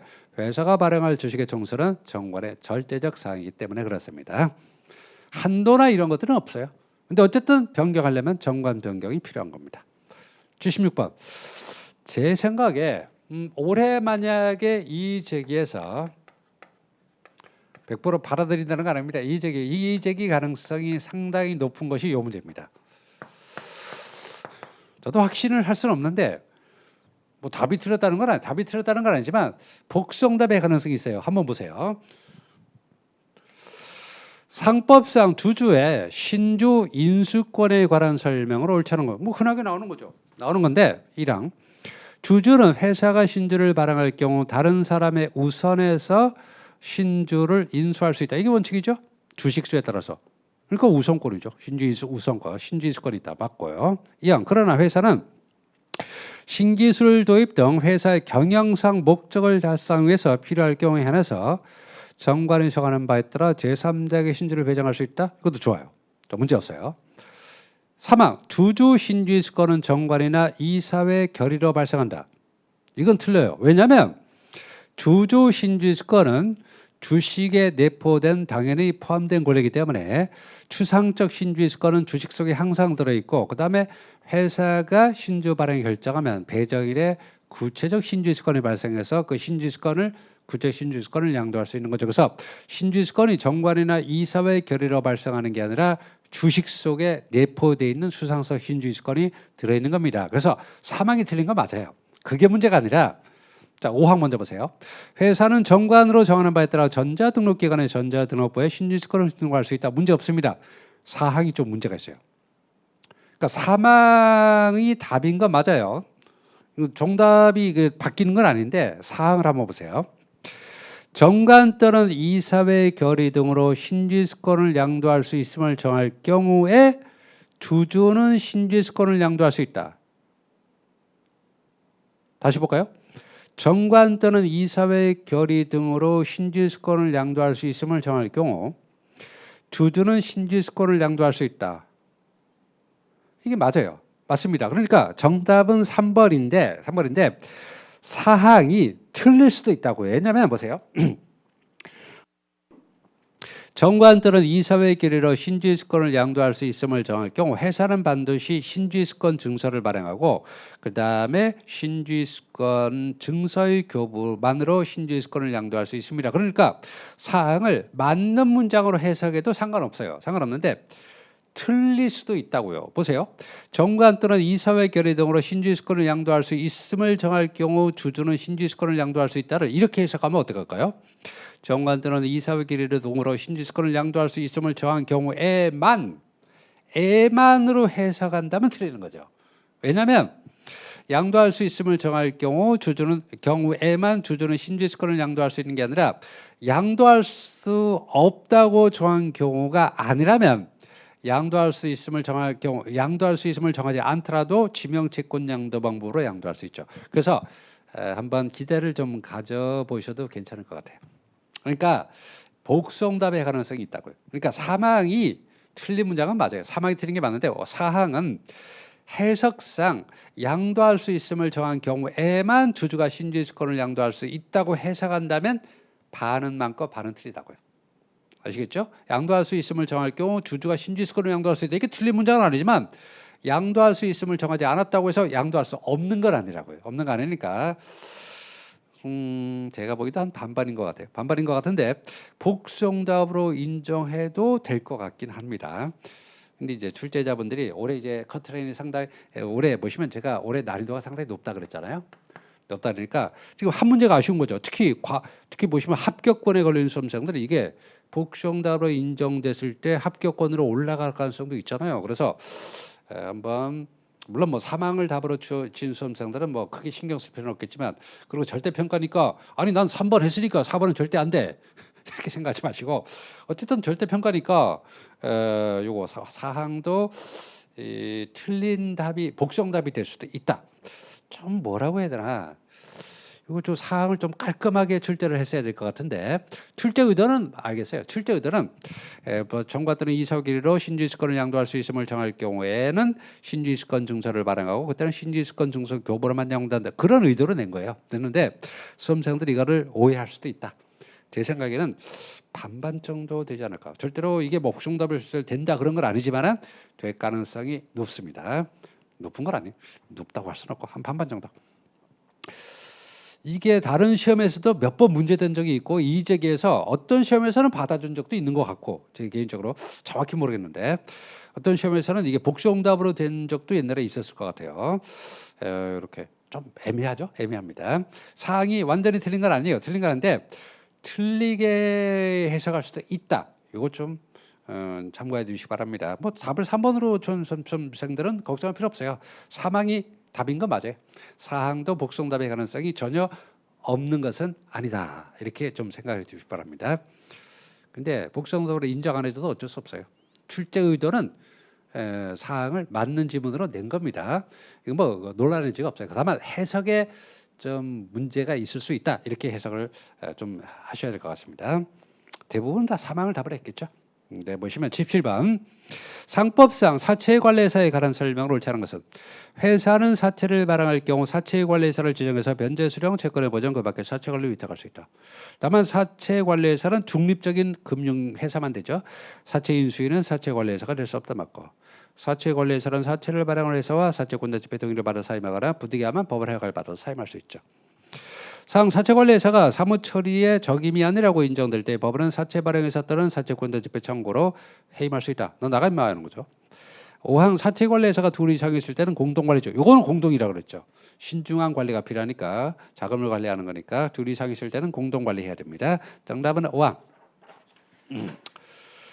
자, 78번 상법상 신주 인수권부 사채에 관한 설명으로 옳지 않은 것은 이러한 각 신주인수권부 사채에 부여된 신주인수권 행사로 발행할 주식의 발행가 합계액은 각 신주인수권부 사채 금액을 초과할 수 없다. 이건 기본적인 기본이죠.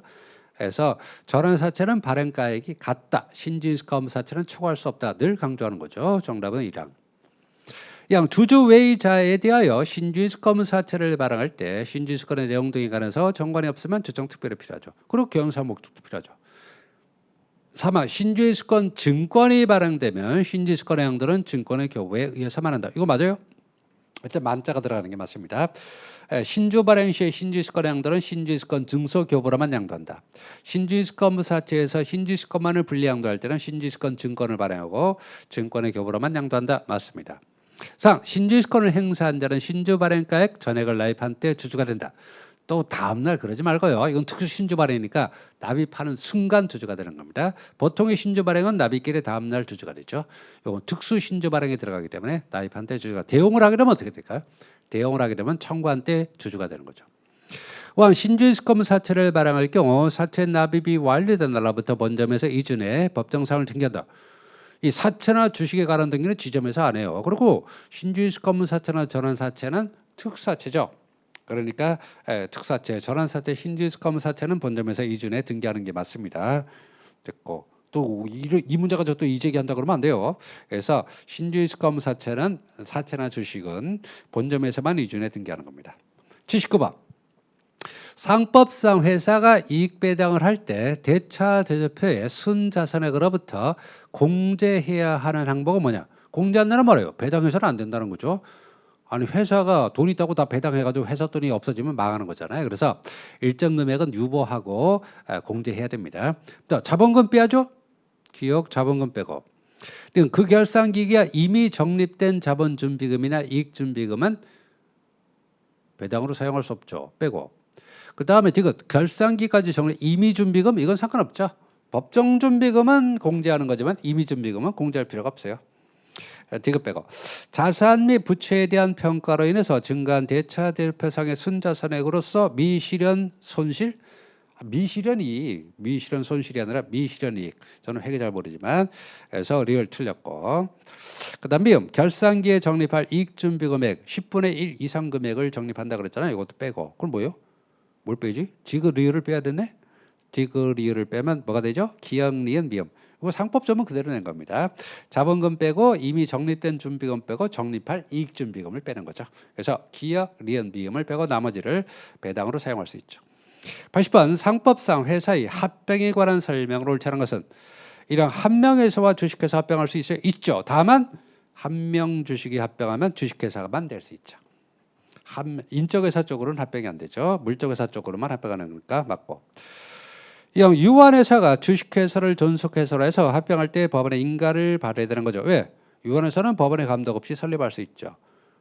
그러니까 유한회사를 주식회사 존속회사로 합병할 때는 유한회사가 주식회사 설립을 탈법할 목적으로 합병을 한 거죠. 그러니까 법원의 인가를 받아야 되는 거죠. 다만 회사 합병으로 인해서 신회사를 설립할 경우 정관의 작성 기타 설립에 관한 행위는 각 회사 설립한 설립위원이 공동으로 하게 되는 거죠. 당연한 거죠. 됐고. 자, 합병무에서의 제소기간은 합병 등기 날로부터 3개월 내에 한다. 아유 이런 거요 뭐 틀릴 리가 없죠. 그래서 합병무효 소송은 6개월. 그래서 3개월이 아니라 6개월이죠. 합병무효 판결은 대세효, 불소급효, 소급하지 않습니다. 자, 그래서 전반적으로 볼 때 제가 객관적으로 최소한 3문제 정도 어려워진 겁니다. 3문제? 3문제에서 5문제. 그 상위권 수험생들은 보통 한 2문제에서 3문제 정도 마이너스 요인이 있고 중위권은 한 5문제 정도의 마이너스 요인이 있는 건 사실입니다. 그렇지만은 여기 한번 전반적으로 다시 훑어볼게요. 보시면은 여기서 가장 고비가 뭐예요? 고비가 보시면은 50번부터 53번까지죠. 이 네 문제를 슬기롭게 넘어간 수험생들은 아마 그렇게 많이 안 틀렸을 것 같은데 50번, 53번까지 이 부분에서 상당히 시간을 너무 지체되거나 그랬을 때는 뒷부분도 상당히 영향을 미칩니다. 그러니까 보시면 시험 문제가 여기는 어렵고 여기는 쉬웠다. 근데 어려운 문제들이 쉬운 문제에 영향을 미쳐요. 그래서 생각보다 더 많이 틀리는 경우도 있습니다. 어쨌든 올해 출제 의도는 좀 어렵게. 출제 의도가 명백히 보여요. 어렵게 내고 좀 점수를 좀 낮추겠다. 그런 의도가 보이는 것 같습니다. 그리고 이게 일회성인지 아니면은 그냥 앞으로 계속 이런 경향으로 갈지는 누구도 예측 못합니다. 저도 예측 못해요. 그러니까 내년에 다시 이제 원래 시험 문제 유형으로 돌아가서 그냥 뭐 거의 90점, 100점 점수들이 많이 쏟아져 나올 수도 있습니다. 그러나 일단 여러분들의 시험 공부 대비는 올해 시험 문제를 기준으로 봐야 되기 때문에 조금 더 기본서에 집중하시고 그 다음에 판례도 꼼꼼히 보고 그런 쪽으로 공부를 하셔야 될 것 같습니다. 수험생들 이제 문제 결과는 나왔으니까 차분하게 기다리시고 그다음에 또 올해 좀 부족했다고 생각한다면 올해 문제를 기준 반성하면서 또 다음을 대비하고 또 다행히 좋은 성적이 나온 분들은 2차를 차분히 준비하시기 바랍니다. 자, 감사합니다.